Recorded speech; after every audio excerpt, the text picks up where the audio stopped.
మంచి పరిశోధకుడు, మంచి పరిశీలకుడు, మంచి విశ్లేషకుడు, అన్నిటికంటే మించి చేతి పట్టున్నటువంటి వాడు, హస్తవాసి ఉన్నటువంటి వాడు. కాబట్టి అక్కినేని నాగేశ్వరరావు గారి గ్రంథాన్ని పట్టుకొచ్చిన, ఎస్వి రంగారావు గారి గ్రంథాన్ని పట్టుకొచ్చిన, ఈ స్వాతంత్రోద్యమం, తెలుగు సినిమా ప్రముఖులు అని చెప్పనే మకుటంతో ఈ పుస్తకాన్ని తీసుకురావడం మాత్రం చలనచిత్ర రంగానికి ఆయన ఎంతో మేలు చేసినట్టు లెక్క.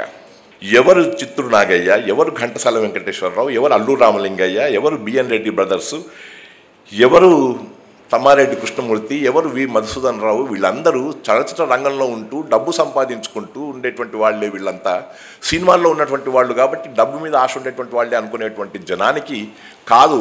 1922, 26, 30 ప్రాంతంలో వాళ్ళు జైళ్ళకి వెళ్ళారు, వాళ్ళు దేశం కోసం పోరాడారు, వాళ్ళు స్వదేశీ ఉద్యమంలో పాల్గొన్నారు, సత్యాగ్రహాల్లో పాల్గొన్నారు, ఉప్పు సత్యాగ్రహంలో పాల్గొన్నారు అని చెప్పినటువంటి విషయం తెలుస్తూ ఉంటే ఈనాటి తరానికి ఎంత మేలు జరుగుతుందో అనేటువంటి విషయాన్ని దృష్టిలో పెట్టుకుని ఈ పుస్తకాన్ని తీసుకొచ్చారు సంజయ్ కిషోర్. ఈ పుస్తకం నిజంగా ఈ యువతరానికి వారిలో ఒక చైతన్య స్ఫూర్తిని నింపడానికి, దేశభక్తిని రగిలించడానికి ఇది ఉపకరిస్తుందని చెప్పి నేను భావిస్తున్నాను. ఎందుకంటే నేటి యువతరానికి సినిమా, క్రికెట్ తప్ప మరొక ధ్యాస ఉండదు. మీ అందరికీ తెలిసిన విషయమే. సమాజం గురించి ఆలోచించే శక్తి ఇవాళ లేని పరిస్థితులు ఏర్పడ్డాయి. అలాంటి పరిస్థితుల్లో సినిమా రంగం ఏ విధంగా జాతీయోద్యమానికి దోహదపడింది, తొలితరం సినిమా ప్రముఖులు ఏ విధంగా స్వాతంత్రోద్యమంలో పాల్గొని జైలుకి వెళ్ళారు, త్యాగాలు చేశారు. అందరూ కూడా జైలుకి వెళ్ళకపోవచ్చు, కానీ ఆనాడు గాంధీ గారి ప్రభావం, స్వాతంత్రోద్యమం ప్రభావం అందరి మీద ప్రసరించింది.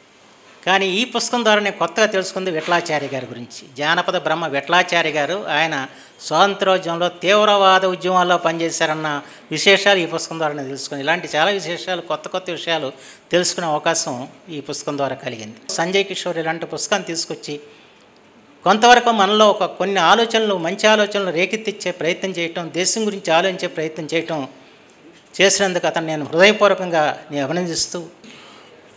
ఏదో రాసి ఉంటాడు అనుకున్నాను, బట్ చూసినాక ఇంతమంది మహనీయులు, ఇంత చరిత్ర ఉన్నవాళ్ళు ఉన్నారు ఆ సినిమా ఇండస్ట్రీలో అని అర్థం కాలేదు. పర్టికులర్గా విఠలాచార్య గారు చదువుతూ అంటే అసలు రోమాలు నెక్కబడుస్తూ ఉంటాయి. అల్లు రామలింగ గారిది అట్లాగే చాలా ఇంట్రెస్టింగ్ స్టోరీస్ ఉన్నాయి. సంజయ్ కిషోర్ ఎన్నో పుస్తకాలు చేశాడు, కానీ ఈ పుస్తకం తనకే కాదు సినిమా ఇండస్ట్రీకి కూడా చాలా గొప్ప పుస్తకం అవుతుంది. ఈ పుస్తకాన్ని అపురూపంగా చూసుకోవాలి సినిమా ఇండస్ట్రీ. ఇటువంటి పుస్తకం తీసుకురావడం మన సంజయ్ దాన్ని రచించి దాన్ని ఎంతో కృషి చేసి దాన్ని తీసుకురావడం ఒక సినీ ఫీల్డ్లోకి చెప్పుకోవడానికి నిజంగా గర్వించదగినటువంటి విషయమే. ఇది ఎవరూ చేయలేని పని వారు చేయడం, ఇటువంటిది చెయ్యాలి అనేటువంటి ఒక స్ఫూర్తి ఇచ్చింది మన రమణాచార్య గారు. వారికి నిజంగా చెప్పాలంటే వాళ్ళిద్దరికీ ఈ సభా మూలంగా మన ధన్యవాదాలు తెలపాలి. In this beautiful book, he painstakingly detailed, with acute detail, love and craftsmanship, Sanjay Kishore has produced a masterpiece of documented work encapsulating the struggle and sacrifice in the moment for independence and its respectful relation in terms and depiction in terms of Telugu cinema. స్వాతంత్రోద్యమం తెలుగు సినిమా ప్రముఖులు అనే శీర్షికతో ఈ ముఖ చిత్రాన్ని ప్రచురించి మన తెలుగు వాళ్ళు ఎవరైతే ఉన్నారో ఆ తెలుగు వాళ్ళు స్వతంత్రోద్యమంలో సినిమా రంగం నుంచి ఎవరెవరు పాల్గొన్నారు,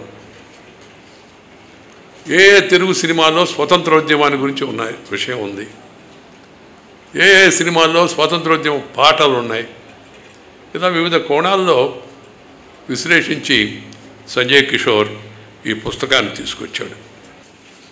చాలా సంతోషం. ఒక ఉపయుక్తమైన మంచి పుస్తకాన్ని తీసుకువచ్చి ఈ నవతరానికి, యువతరానికి, పాత తరం వారు సినిమా రంగంలో ఉంటూ కూడా వారు చేసినట్టు త్యాగాలు, మార్గదర్శనాన్ని గుర్తు చేసిన శ్రీ సంజయ్ కిషోర్ గారికి హృదయపూర్వక అభినందనలు తెలియజేస్తున్నాను. ఇది మంచి పుస్తకం. ఈరోజు ఇలాంటి పుస్తకాల అవసరం ఎంతో కూడా ఉంది. సినిమాలో గ్లామరే కాకుండా గ్రామర్ కూడా ఉంది అనే విషయాన్ని, మామూలుగా సినిమా అంటే మనం చూస్తుంటాం గ్లామరు, లేకపోతే అక్కడక్కడ కొద్దిగా హ్యూమరు, గ్రామర్ తక్కువగా ఉంటుంది. గ్రామర్ అంటే విషయం. కానీ సినిమా రంగంలో తొలినాట అనేక మంది పెద్దలు స్వాతంత్ర సమర ఉద్యమంలో పాల్గొని మన దేశం కోసం ఈ బానిసత్వం నుంచి బయటకు పడి దేశాన్ని సుఖంగా శాంతి వైపు నడిపించాలనే తపనతో పాల్గొన్న మహనీయుల యొక్క జీవిత చరిత్రను, కొంతమంది అనుభవాలను మనకు తెలియజేయడం చాలా సంతోషం. అందుకని మిత్రులు శ్రీ సంజయ్ కిషోర్ ఈ పుస్తకాన్ని గురించి చెప్పగానే నన్ను తక్కువ వ్యవధిలో వెంటనే నేను అంగీకరించాను.